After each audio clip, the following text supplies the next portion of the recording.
Say it one more time. Say it. Oh yeah! How sweet it is! The fruits of victory! Oh yeah! What a team! What a team! Thank you, ladies and gentlemen. Thank you, Your Honor. 1, 2, 3, 4.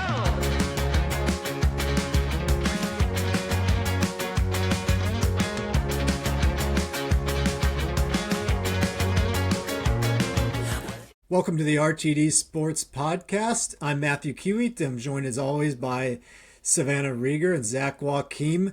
We got a fun show for you today. At an interview with Damien Sorlet that is going to be postponed as he deals with some dental issues. And so the gang and I are just going to rip and run. We've got some pretty interesting sports stories under the Richmond Times-Dispatch's coverage area, and then some national trending stuff that we can get through as well. It's going to be a fun time, and without further ado, why don't we get right into it here? High school football is right around the corner, and today at richmond.com and tomorrow, so I guess today, I'm guessing Wednesday, in the Richmond Times-Dispatch print editions, you'll get to read about high school football storylines that intrigued us the most heading into this season. And Zach, you had the opportunity of talking to a new primary source / correspondent. Why don't you tell us a little bit about that as well?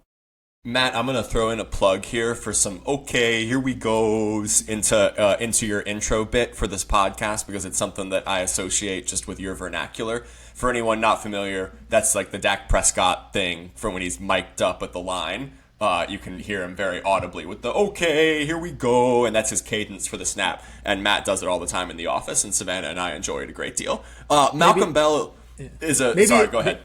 Sorry, maybe instead of saying moving on or hard pivot, I'll say, okay, here we go. Yes, I love it. Let's roll with that. Big fan. Okay, so Malcolm Bell, former Trinity Episcopal assistant and offensive mind, is a entity and a mind in the local football area that a lot of people know. He does undefeated quarterback training, works with a lot of the area's top young quarterbacks, played in college at North Carolina Central, so super excited to have him as a special correspondent and a voice with his insight, being a big addition to our high school football coverage this coming fall. We got Media Day coming up here next week, and I had that at the beginning of the story. I mean, I think we're hitting that time, right, where as July dwindles and winds down and the calendar turns to August, that's where people's minds start to go, whether it be the NFL, college football, high school football. Like, everyone's starting to think about what the overarching storylines are for the upcoming season on the gridiron. And so we did a story today that's online at richmond.com. It'll be in the paper tomorrow, as Matt said, talking to Malcolm just about some of the overarching storylines that he's got his eyes on and has attention on this coming season. Malcolm taking a step away from the sidelines and coaching. He's got a young kid, obviously focusing a lot of time on raising them and spending time with the family, but wanted to stay involved. And we've always had a good relationship with him. And I've talked to him for stories before, so I think that'll be awesome for our coverage. Again, a lot of people in the area know Malcolm, and I think he's one of the best football minds in the 804.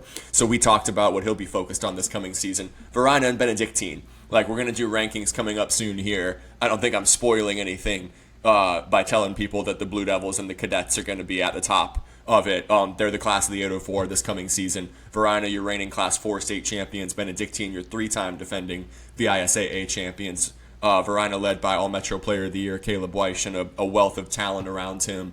Former Glen Allen quarterback Ralphie Puccinelli is returning to Benedictine after starting his high school career there, playing a year at Glen Allen, was having a phenomenal season before it was cut short by a fractured collarbone last year.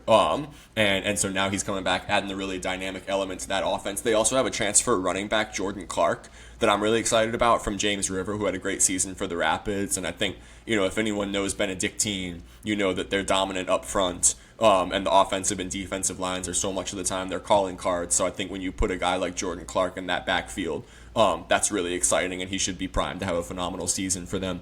So we talked about those two teams and them looking to repeat as state champions. LC Bird bouncing back. Savannah, you talked to Gerard Johnson, the new LC Bird coach. What was that, a couple months ago now? At his introductory press conference. They had a great year a couple years ago under Matt Bland in his first year at the helm. Went 10-4, got to the state semifinals, and then they were down last year relative to high expectations as one of the area's top programs. Went 7-5, lost to Oscar Smith 50-0 in the 6A semifinals. Now it's a great Oscar Smith team. They went on to win a state title. But Bird's trying to get back to those elite ways under Gerard Johnson, and so I think a lot of question marks about how they'll look. Something that stood out to me is talk of Bird kind of spreading things out and chucking it around instead of the old ground and pound we're used to. Savannah, how does that make you feel? Anything, Bird's football is Bird football, okay? We'll put it in a nice way. It's not going to be the prettiest game you've ever seen in your entire life when it comes to football, even at the high school level. But so honestly, any different thing they do, one, will surprise me because they've been like this for so long despite coaching changes. But also just them shaking it up. I mean, they got Chris Whitehead on this team, one of the top picks in the state, recruiting-wise, going to LSU, a 4-star on both 247 and Rivals. And, anything they can do to you get him engaged even a little more on both sides of the ball and shake it up. I'm looking forward to it. When I talked to Johnson back in, I want to say it was December. I can't believe it's been that long already. He was really excited. His family's really bought into moving here. He's had a couple coaching stops in the Richmond area along with in Northern Virginia area, and they're excited. I think it's going to be a different Bird team than we've seen. I'm excited to see who's throwing the ball this year. I feel like that's always an interesting position for the Skyhawks. But with Bird this year, I'm going into my 4th high school football season, I think, and I think this is the most interesting I've felt about Bird going into the year because I just don't know how they're going to play this football this year. It's going to be exciting. And that style was really successful, like for an era, right? I think it was 3 consecutive state titles, 2013, 14, 15. Savannah, am I remembering that right? I think when was the heyday of Bird football, when they were ground and pound and was kind of the birth of that style. So there's obviously had great seasons in the past, but it sounds like, and I was talking to Sean Robertson at VCU, we were at VCU Media Day today about this as well, and he said the same thing, that he's here and this is going to be a very different looking Bird offense. Coy Brown, I believe, is expected to be the starting quarterback. He's a transfer from Cosby. And I think they have a new offensive coordinator, too. So this is going to look different than your dad's LC Bird, for sure, but to our understanding. And we'll see if they can get back to, the elite standards of that program. Dinwiddie and Highland Springs, another one of the narratives that Malcolm talked about that I think a lot of people have questions about, right? Billy Mills and Lauren Johnson, your coaches at Dinwiddie and Highland Springs, I think doubt those programs and the standards that have been set there at your own peril. They're obviously 2 of the most successful active coaches in the Central Region and probably up there in Central Region history in terms of what they've done at Dinwiddie and Highland Springs. But a lot of moving pieces. I mean, that's something that we're tracking every offseason these days, and it's hard to stay on top of, is the high school transfer portal is essentially what it is, right? And you've got kids switching up programs a lot, and Dinwiddie lost Zion Boisseau, who went to Verina. So I think they've got a couple young signal callers that they're trying to bring along there, and have had a few other pieces depart for other programs. Highland Springs, Deshaun Chisholm. Savannah, we were talking about this yesterday, which is really interesting, who's the quarterback at Meadowbrook last year, who had a really good season. I believe he's at Highland Springs now, set to start under center for the Springers. Exactly. I believe that's his Twitter bio. The nickname is Chiz, which is fun. So again, they're looking to replace a lot of production lost to Antoine Richardson, who's the 5C player of the year last year, quarterback and defensive back for them, was a 2-way star. So I mean, those teams are going to be, among the area's best. Probably maybe not on the level of Verina and Benedictine. We'll see where they fall in our initial preseason top 10. Again, doubt them at your own peril, but there are question marks surrounding 2 perennial powers. Zach, who are you forgetting in this list here? You touched on those Huguenot Falcons yet? No, we're getting there. But that's a good one. Exactly. I wrote 44 inches in this story, and it was probably too long. Coach Bell seemed cautiously optimistic about how the Falcons stacked up against teams like Varina this year. For sure. Here's Malcolm's quote on it. How good are you in the trenches? Like he said of that potential matchup. And at the end of the day, I think that's what it comes down to. It's the last 3 years. Huguenot has been really good under Charles Scott. Charles Scott Jr., their quarterback, committed to Alabama. Tons of talent at the skill positions. But they've kind of run through the Dominion District in the last few years and then got to the 4B playoffs and run into the buzzsaw that is Varina, right? So I think like they open up at Highland Springs, which is a huge test for Huguenot, but then they go into a Dominion District schedule that we expect them to relatively breeze through. Manchester's in there. That's a really good program. Midlothian's a really good program. Like there are some tests there, don't get me wrong. But Bird, that matchup as well. But the question will linger over Huguenot all season is, can you put yourself in a position come 4B playoff time to give Varina a real run for its money? And with how good Varina's schedule is, they have Maury, Class 5 state champions, Oscar Smith, Class 6 state champions, and Grimsley from North Carolina. It's a top 100 program in the country. They could be 3-3 after 6 weeks and still be our number one team, right? And so, but what that could lead to in the playoffs is that potential showdown could be at Huguenot. And so I think that's the question that's going to linger over the Falcons all season is, can they put themselves in a position to go toe-to-toe with the Blue Devils and challenge them in 4B come playoff time? And to Malcolm's point, you know, that's what Varina prides themselves on is their front seven, how violent they are at the point of attack, how they fly to the ball. If Huguenot can advance that piece, I think they have a chance at knocking off Varina and being that region championship. That'd be a really exciting game. So I think that's something I'll have my eyes on throughout the season is Huguenot's development up front. And is their O-line and is their front seven good enough to lock horns with Varina, you know, and give them a real fight? And then the other one, the storylines that we had on there, the last one is Petersburg, which we didn't, you know, cover as much as we wanted to last season. It's obviously a bit of a trip, and I think that relative to the rest of the area, they flew a little bit under the radar. Jerome Mathis did some great things there with the Crimson Wave last year. Ended up going 9-4, 2 playoff victories, fell to Lake Taylor, the eventual Class 3 state champions in the region final. It was 40-26. They gave them what looked like a pretty good game. And I'm hearing great things about the talent that they have here. So that's one of the big questions of the season is just how high can Petersburg rise and are they a state title contender in Class 3? I can tell you Mathis has those guys nose to the grindstone. I talked to him ever so briefly, inviting them to our upcoming high school football media day, and he politely declined, insisting they had to practice. They could not adjust practice, and they weren't going to adjust. No days off. Indeed, there was. I got that response from 2 schools. It was Petersburg and Benedictine, and we've seen the results from the cadets the past few years. So we shall see what Petersburg brings to the table. Tip of the cap to the work ethic, but we would also love to have you at Media Day. If to the Crimson Wave and cadets, if y'all get a chance to just maybe send a couple players and an assistant coach, we're missing you. But we'll also feed you. We'll feed you. We got. Can I reveal the food sponsor yet? Is that still up in the air, Matt? Well, I don't think you know who it might be. Okay. But the answer is we cannot reveal it. It's like 80%. It's like 80% there.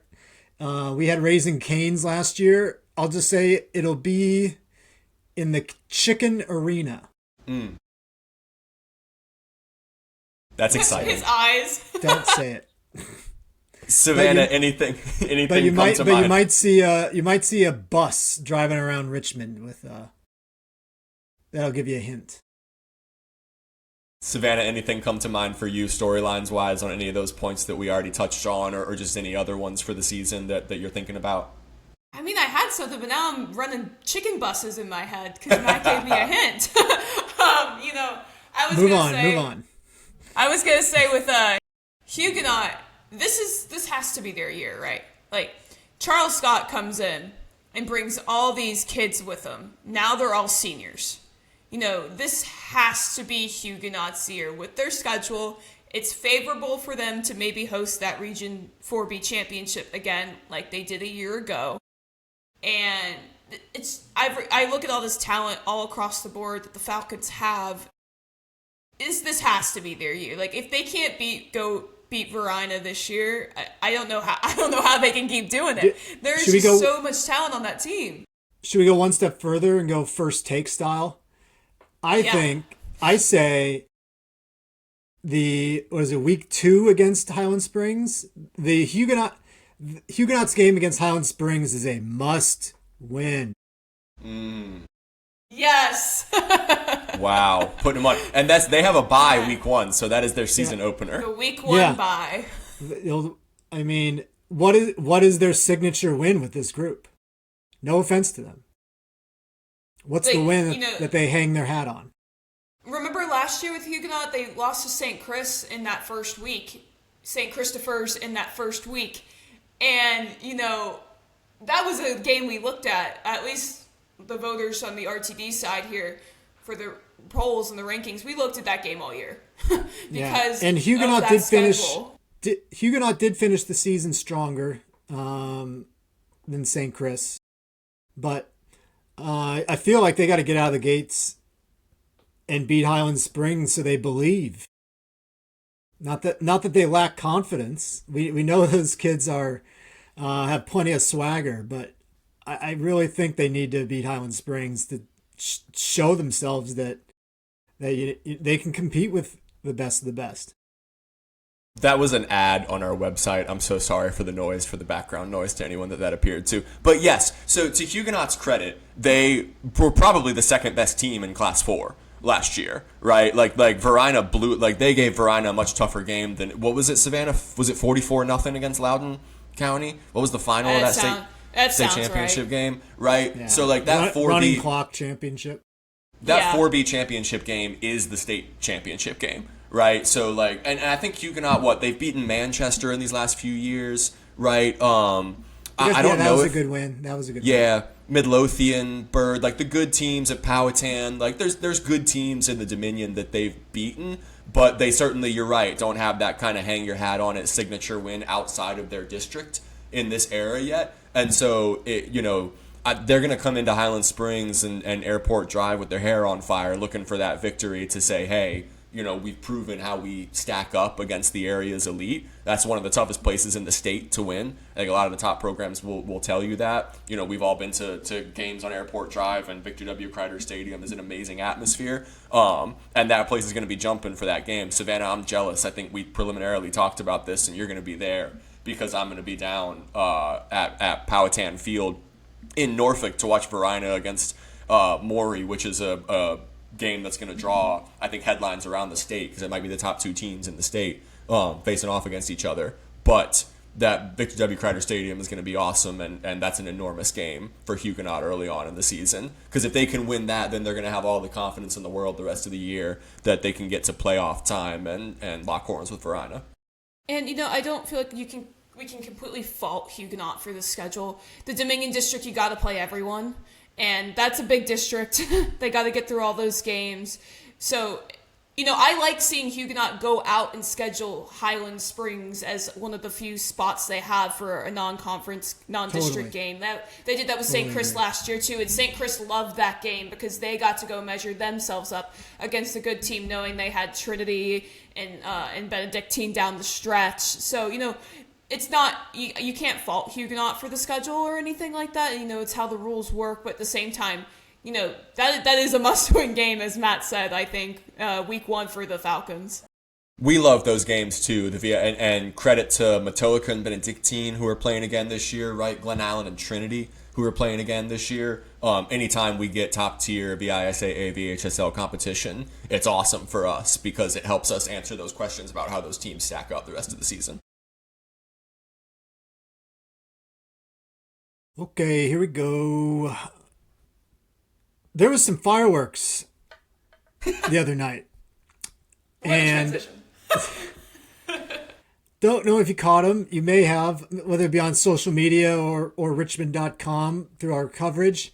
But if you missed it, the Richmond Flying Squirrels, as they are ones to do, shot off fireworks after their game last Thursday night. And things went a little haywire.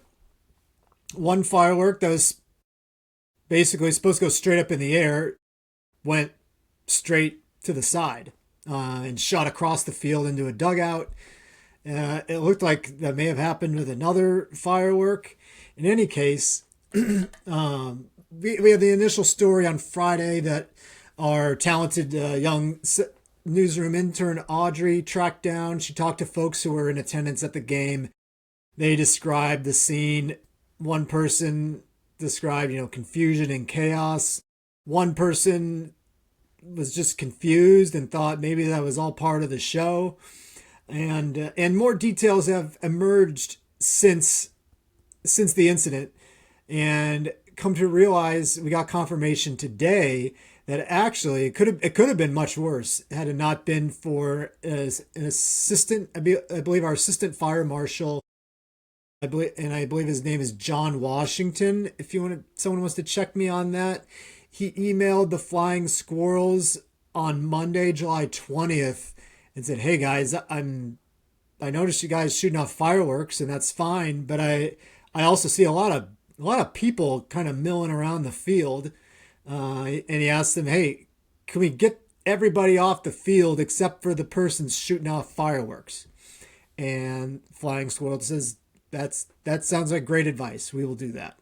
And so good thing they did, because those fireworks shot into the dugout. They were shooting all over the field.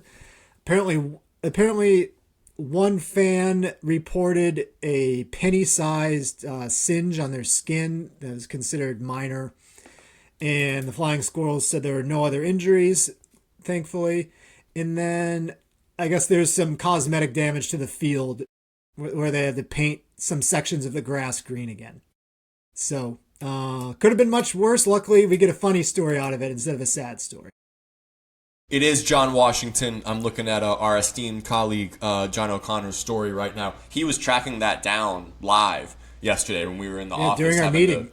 During our meeting. So huge He credit got about 3 phone calls he had to leave our meeting to take. So he's been tracking this for a while.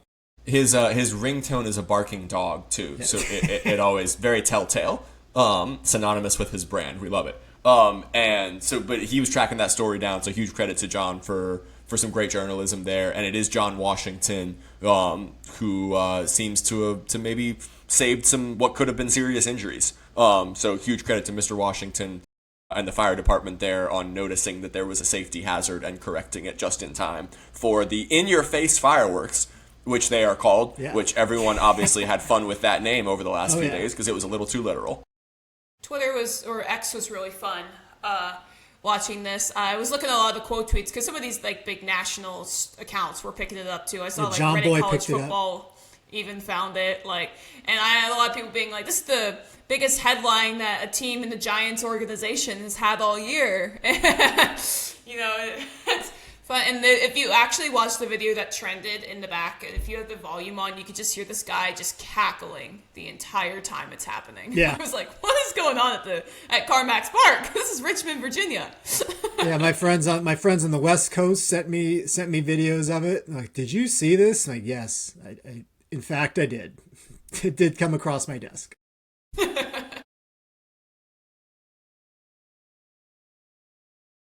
And yeah, you can read that reporting at richmond.com.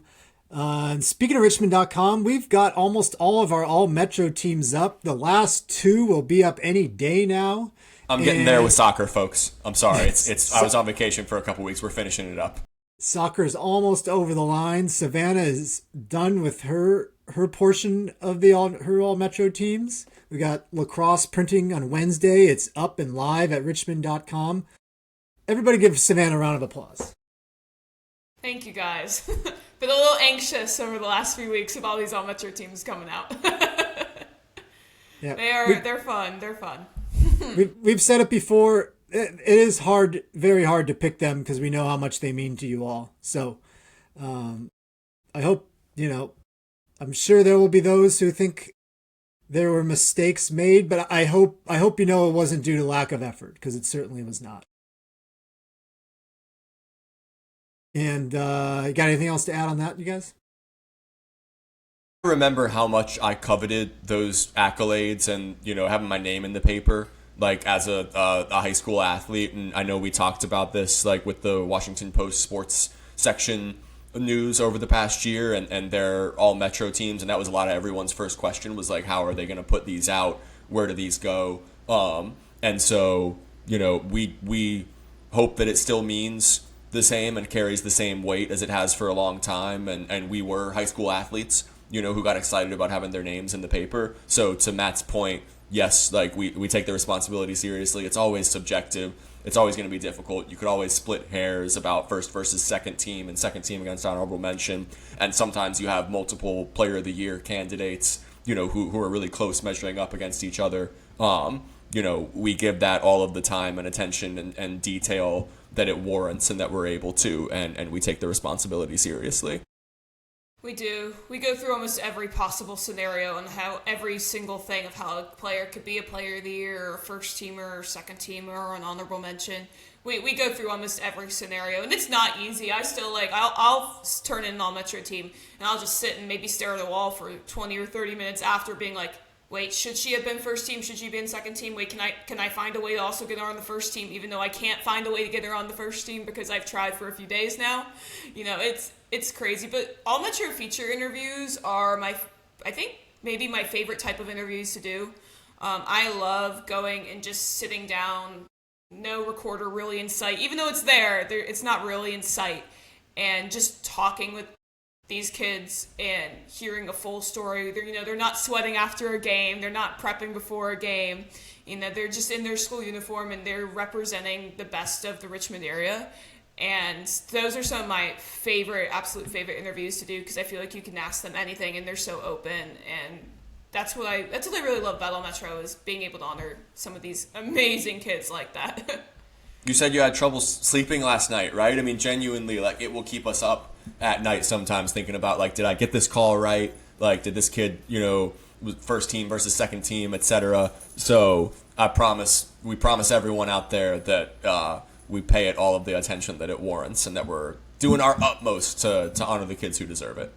The night before an All Metro team publishes, I go to bed and I sit there in bed and I'm like, everything is fine. Everything is fine. These are correct. These are correct. These are correct. Go to bed. Go to bed. Go to bed. Go to bed.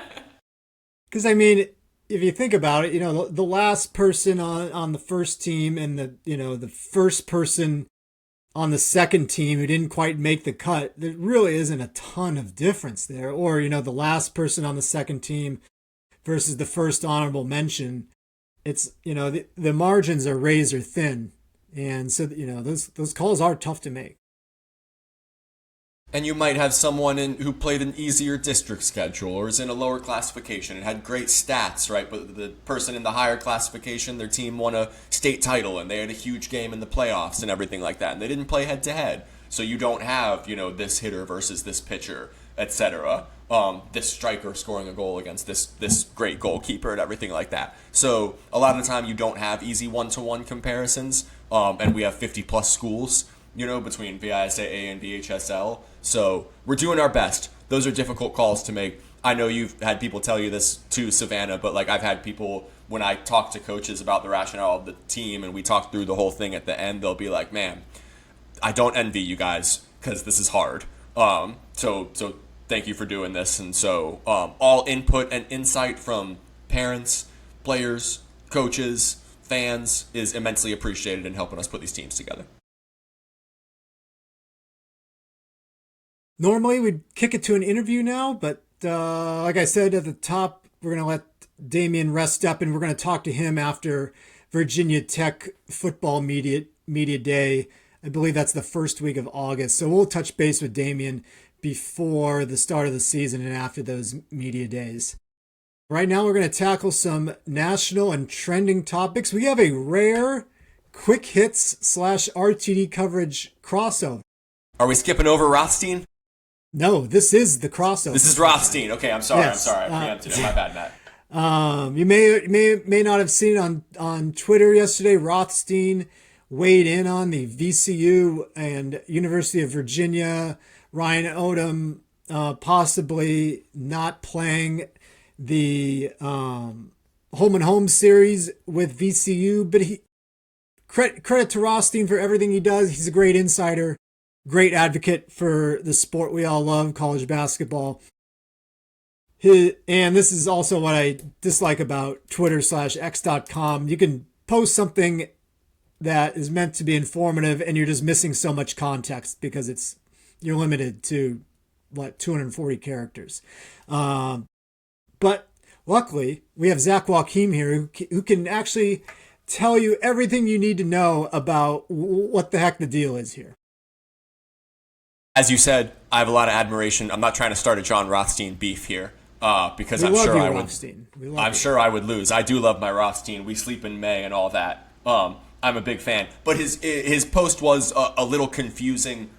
He said that Ryan Odom told him that UVA was not going to play VCU this coming season, but that there was interest in the game that's obligated by his VCU contract in playing it down the road. So just to clarify, it's a home-and-home series, and I think he used the word previously in describing it, saying that it was a clause that was previously included in VCU coaches' contracts.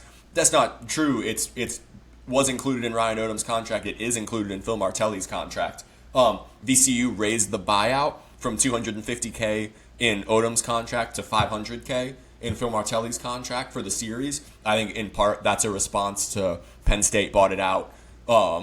And it seems increasingly that power programs, if a VCU coach leaves, that they are sliding toward buying that series out instead of having to come to the Siegel Center and play both games. So that's why VCU raised the buyout.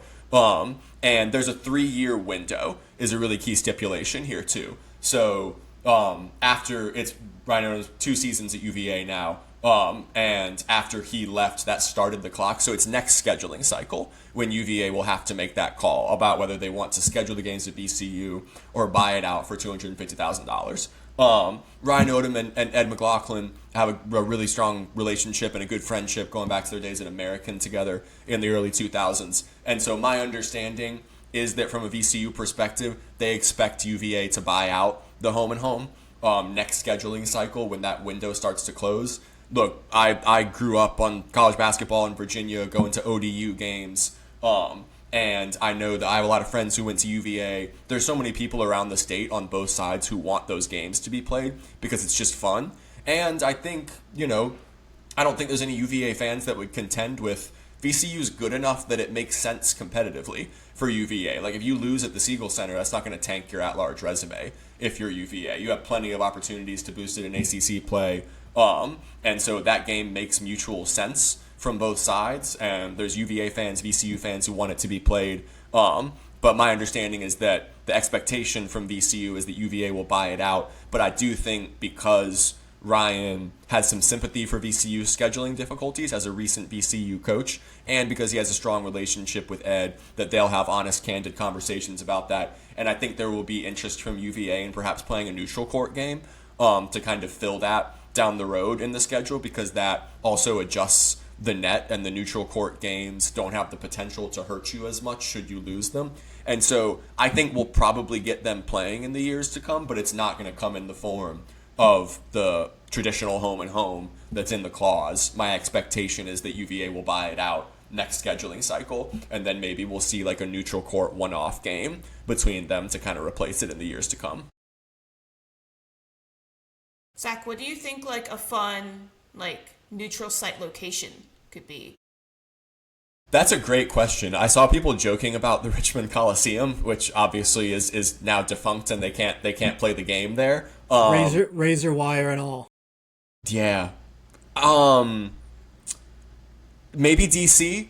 I don't know if Capital One would be a viable option, but that's the first metro area that has the type of stadiums and arenas that you would need to play that game, and it's neutral for both parties, right, travel-wise. So I think DC would make a lot of sense, because you want to stay within the general geographic area, right, in terms of travel. I don't know if you could go to Raleigh, or play somewhere in North Carolina or something like that could be an option as well. I don't know, maybe Virginia Tech would let them play it at Castle. And we can all go to Blacksburg and have a fun trip. That's not going to happen. But Capital One is the first one that comes to mind, right? And I think playing in DC would make a lot of sense for both programs, and that would get a lot of interest around the state. Ryan Odom's obviously done phenomenal things at UVA in these couple of years, and they're on a great trajectory. And Phil Martelli's done great stuff at VCU after 1 year. The arrow is only pointing up for both programs right now. So I think, and Odom and Martelli both understand that. This goes back to, the NC State discussion that we had, right, with everything with them buying out the second game of that home-and-home series that Will Wade initially agreed to. Then he left for LSU. We FOIA'd communication between VCU and NC State. And that story got some significant interest over the weekend because you can look at the emails and kind of how the negotiations went between VCU and NC State with the Wolfpack ended up buying that out. They proposed that LSU replace them, Will Wade's new team, as the game. And then they asked if they could move the game back to 2027, or the 2027-2028 season, and it would be in, fall of 27. But then VCU said we'd need something in exchange for that, so adding extra games to the back end of it.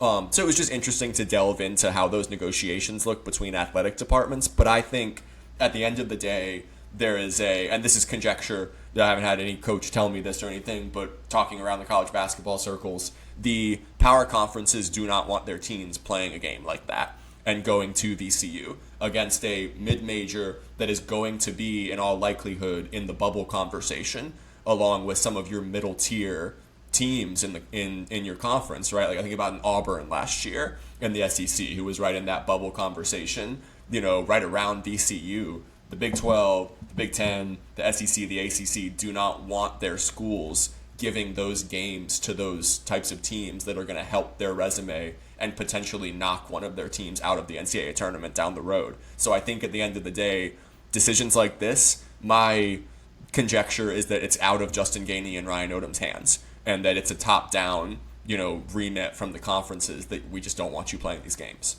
Some funny language in those contracts too.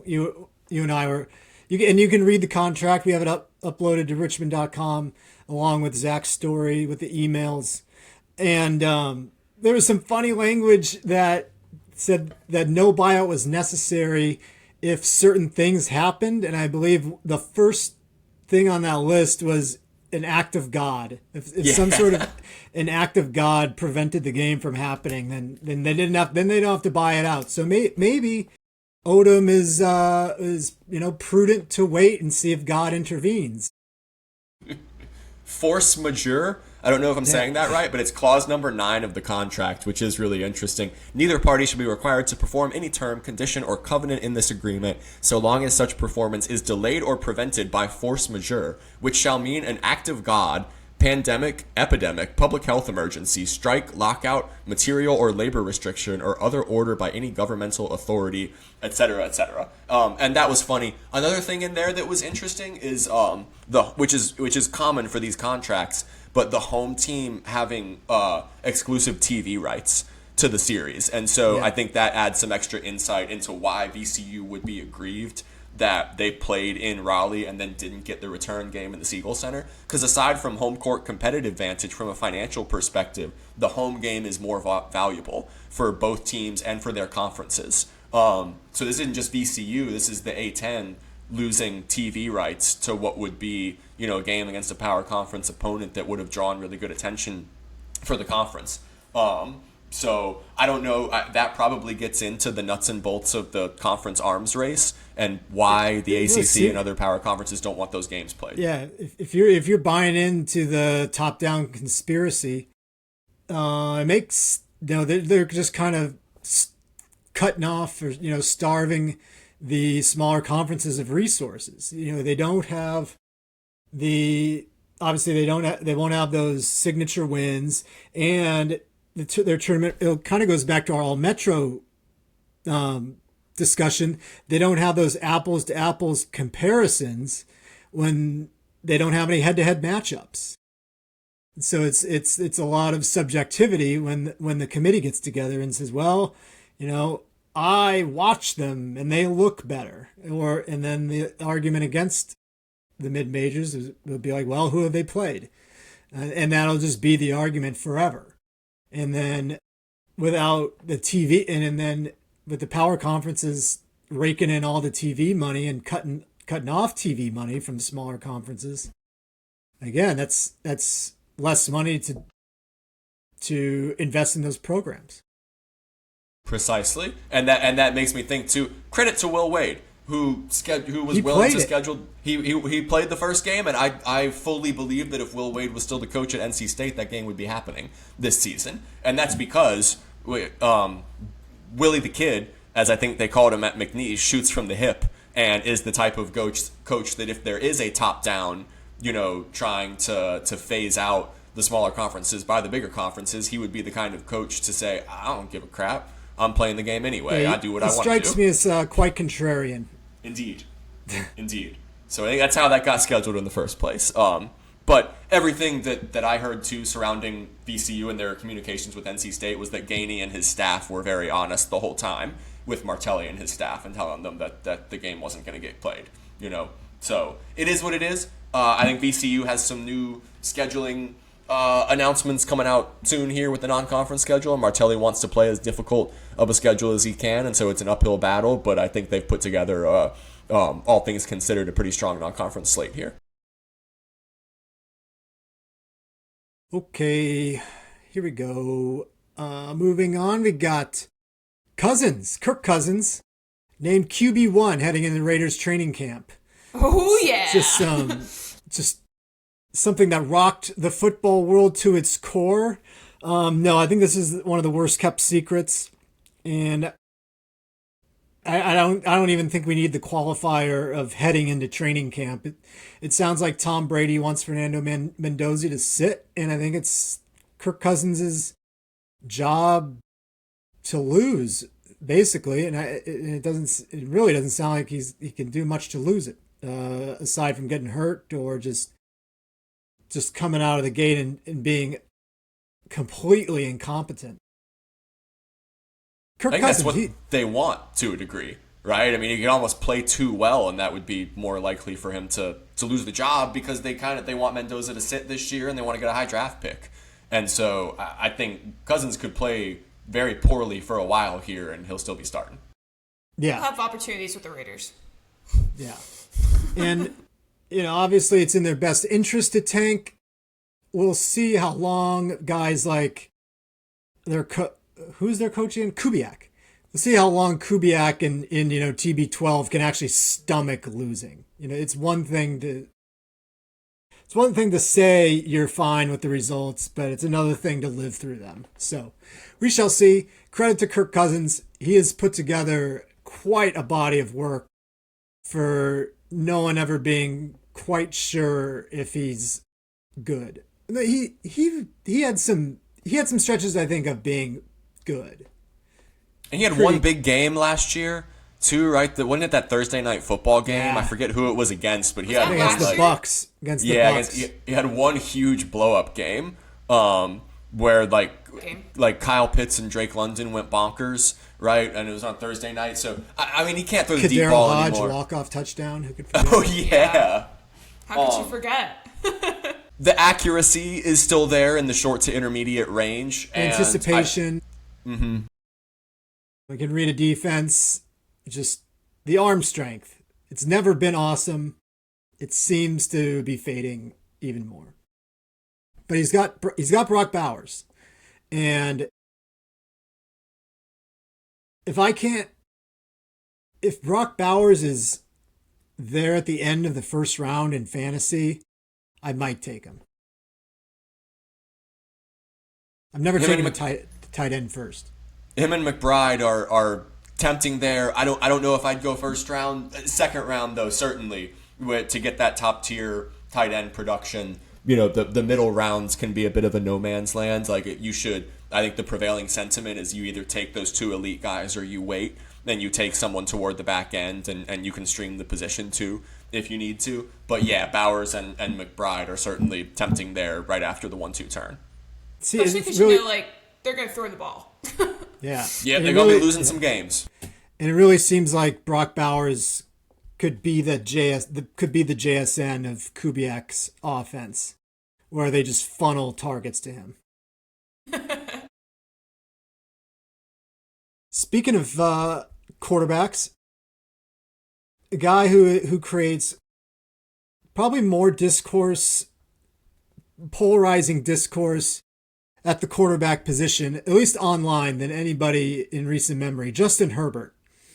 Some people, I guess, people generally thought of as nerds insist that he's good, while, football guys insist that he hasn't won anything, therefore he isn't good. But he's engaged to Madison Beer, and that got me thinking. I'm kind of in on Herbert this year with Mike McDaniel. Yes. I have debates with my family almost every single week during the NFL season about Justin Herbert. His name always pops up because no one can agree on if he's good or not. But I mean, as a fan of pop music, I also like the engagement to Madison Beer. But, I do like Herbert going into this year. I love him with McDaniel, and I love him, I feel like this is his year. They had so many injuries last year. He's finally kind of got that core back, and I do think, and in this division with the Raiders, with the Chiefs, and you don't know what the Chiefs are going to look like. The Broncos are always a tough game, but a winnable game. This is a good year. This should be a good year for the Chargers. He'll be going through all the guys that played quarterback for Shanahan. He'll be the best one since RG3, right? Whew. Was Shanahan? So. I remember Shanahan with RG3. Yeah, that was still Shanahan. Yeah, because after that, I guess Matt Ryan is pretty good. He'll be the best quarterback since Matt Ryan under Shanahan. And Matt Ryan won an MVP, and he was pretty he was good, but not remarkable any other year. Justin Herbert, Madison Beer, very cute couple. Justin Herbert comes across as a very bashful, kind of soft-spoken, not usually in the media limelight guy. And so I think it's a cool contrast for him to, have a superstar musical artist girlfriend. Their engagement posts were very cute. And I think he's always been good. I think his offensive line was terrible last year and has let him down there was that meme a couple times. Yeah, his pressure rate, I believe, was the highest in the NFL, right? And that was... Remember the meme on Sunday Night Football where they showed his O-lineman and had their PFF rank below them, and it was last, second to last. Now, they had two major injuries on the line, I believe. Did they lose both of their tackles early on in the season? They lost Rashawn Slater in training camp. So presumably he'll be back. He's one of the best left tackles in the league. And then they lost Joe Alt got hurt early in the season and then tried to play through it intermittently throughout the year and was never the same, and eventually had to sit out. And so they're down two all pro, Pro Bowl level linemen, and the guys they had filling in were terrible, and then the other three guys who were starting were terrible. And you get both of those guys back this year. And then did they bring in Joe Thuney as well? I think they brought in a good piece on the... That sounds right. They brought on the line in free agency. They brought in someone who is just steady. So three good linemen that you didn't have at least at full health for the vast majority of last season. And you bring in Mike McDaniel too, who I think we all believe in as an offensive mind after what he did in Miami. Maybe not as a head coach, but obviously excels at getting playmakers in position. Tua led the league in passing yards. Achane and Tyreek Hill obviously had to put up some huge numbers at times under him too. So you get a healthy O-line. I'm big on Amari and Hampton in fantasy drafts this year too, with a better line, and Mike McDaniel is your coordinator. Lad McConkey and Quentin Johnston probably primed for really good seasons, and then I think most people's assumption is that Keenan Allen will end up signing with them and coming back, and you run it back with that wide receiver core. So yes, I am high on Herbert in fantasy and the Chargers in general. I know there have been many years where people wanted to say, it's the Chargers' year to finally get over the hump. So we're beating a dead horse there a little bit, but I do think that they're primed for a great year offensively, and I'm all in on Herbert. All in. All in. Speaking of Shanahan, I keep getting Schefter updates and ESPN updates while we're recording here. Here's the most recent one. Shanahan says, "I dropped my phone. 49ers coach Kyle Shanahan says car crash was his fault. Accident report that blamed 21-year-old woman wrong. So I guess so earlier this week, Schefter reported Shanahan. I couldn't tell if Schefter was like joking or not, because he's like, Shanahan will be limited upon returning from a car crash, and then it comes out that he was actually like quite injured in the car crash, and will actually like he will miss time coaching during training camp. So first of all, glad he's okay. But yeah, it sounds like he was texting and driving or looking for his phone while he was driving. And yeah, Sean McVay would never. I knew that was coming. This has happened to all of us, right? Like, have you guys have dropped your phone like in between the seats or something like that? Dropped something and been trying to extract it. Don't text and drive, people. Obviously, easy to fall into the trap of looking at your phone. Whether you're changing the music or maps or something like that. Safety first. Indeed. Unclear whether or not the substation was nearby. Ha! Add it to the list. Yeah. Sticking with the NFL, Jerry Jones was in front of a microphone today. Did you guys catch this? I didn't, but I can't wait to hear what he did. I recommend listening. So correct me if I'm wrong, but judging by what he sort of said, I think he's saying he's trying to make a trade. I transcribed what he said, and I'll read it to you. This is a direct quote. I'll start over. One other thing I'd say that Steven was commenting on is, candidly, I'd be very interested. He's talking about possibly trading, I think. I'd give up future to add substantive to where we are today as to a player. To give you an idea about would I invest something substantive to get the right kind of deal to improve us for opening day? I would. I feel that good about this team this year. And of course, I haven't seen them play together. But in general, looking ahead, I think we've got a good chance to be worthy of spending some future if we saw an opportunity. That is Jerry Jones. That is what I sound like writing at 3:00 in the morning. He's still their GM, right? Him and his son Steven, yeah. I think so. Sorry, Cowboys fans. Your offense is going to be fun to watch. I expect big years from Dak and CD and George. But until it is the most like self-aggrandizing thing, right? When an owner is like, I should be in charge of the personnel on this team.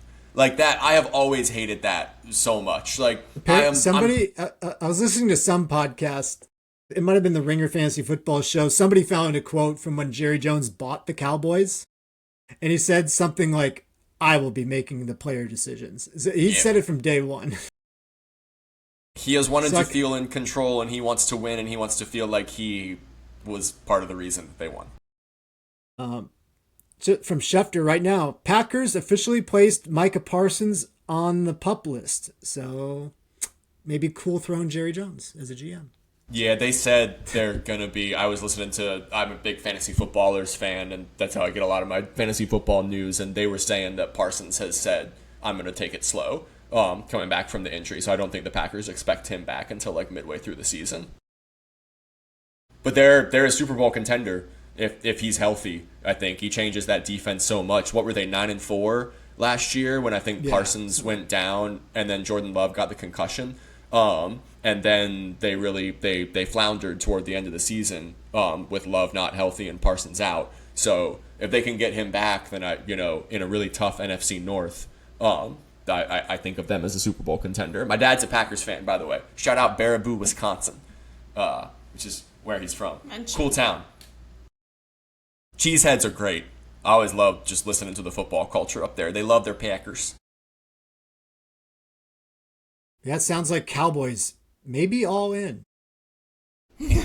Add it to the list. We should keep a running list of everything we say is all in. Pushing the chips to the table. Yeah. Well, gang, I fear we've made it to the end of my beautiful outline for the episode here. What do you think? Yes, we kept it to like 54 minutes. Did we talk about LeBron James as a Sixer last week? Shoot. Matt? No, we didn't. Oh, what do we just think? kidding. No, I think it came out after we recorded. Okay. Yeah, right after we recorded. I didn't think he was going to Philly. I was No. convinced he was going to Cleveland.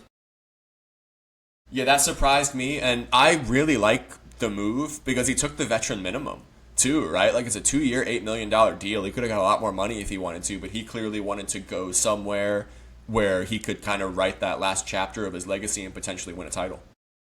How many rings does he have? 5? 4, I think. 4. Let me see. 2 in Miami, 1 in Cleveland, 1 in LA.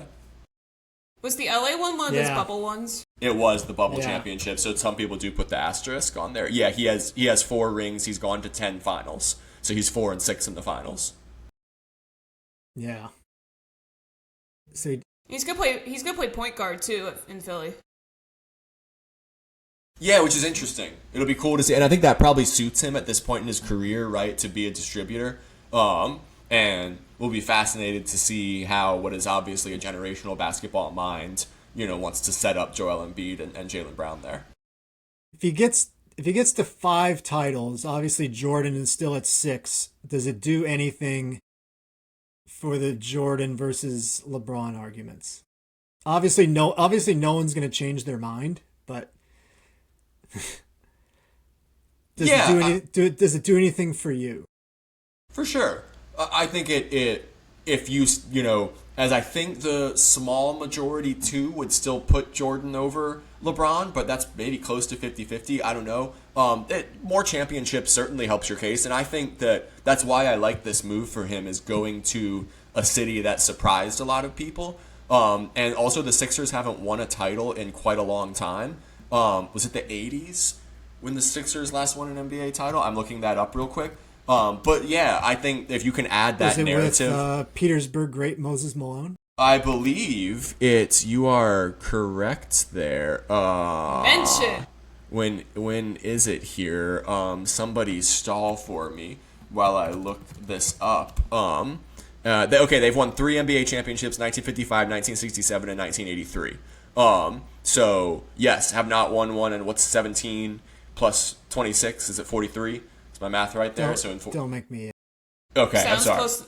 I trust you. I think so. I think it's 43 years. So yes, to answer your question, I think that would very much add to his legacy and be a strong feather in the cap to potentially help bring a championship to a city that has not had one in a long time and a market that we don't really associate LeBron James with, right?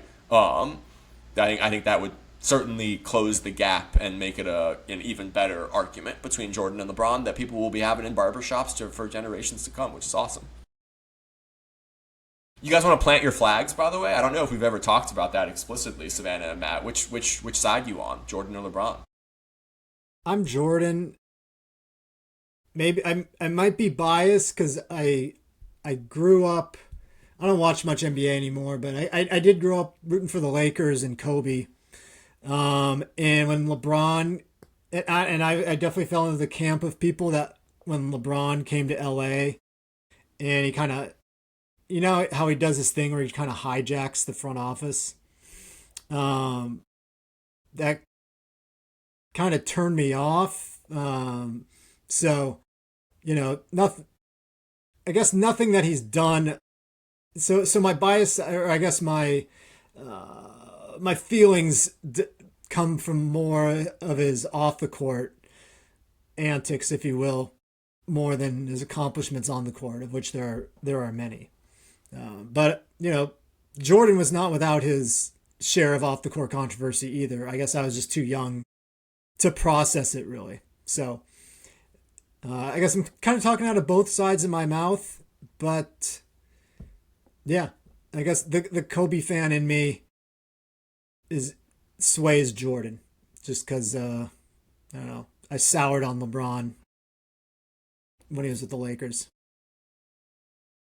I know so little about the NBA. I've never been the biggest basketball watcher or fan.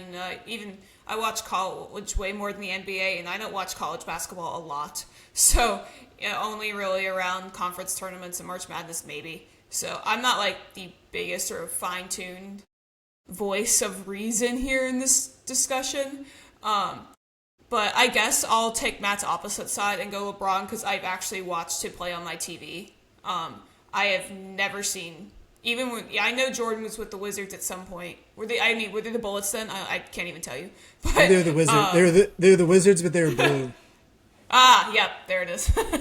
And so, I'll just say LeBron because I've actually seen him play. I have not seen. I don't even know if I've watched a lot of highlights from MJ. So I am not the voice of reason on this discussion though by any means. But I think you make a great point in the reality that it's generational to a degree. I think that we always see childhood athletic heroes through rose-colored glasses a little bit, right? And Savannah, we grew up, watching LeBron. And that was the hero of basketball in our generation and a player that defined the NBA for so long. And so I think I say LeBron too, but with the caveat that if you switch generations and I'd been a kid growing up watching Michael Jordan, I'd probably say Michael Jordan. And that's why the debate's so much fun, right? I also think they're very different players. I think Jordan is obviously a better scorer. I think LeBron is a better facilitator.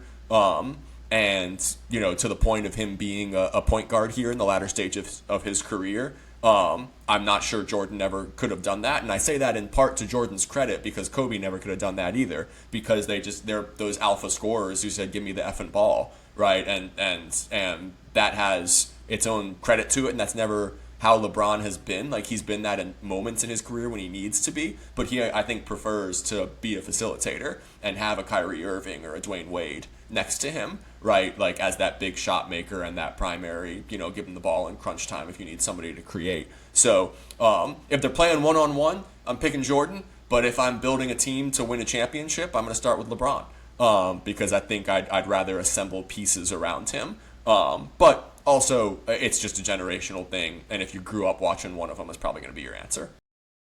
We'd beat them both in fantasy basketball because they are terrible. They are terrible GMs. Yeah.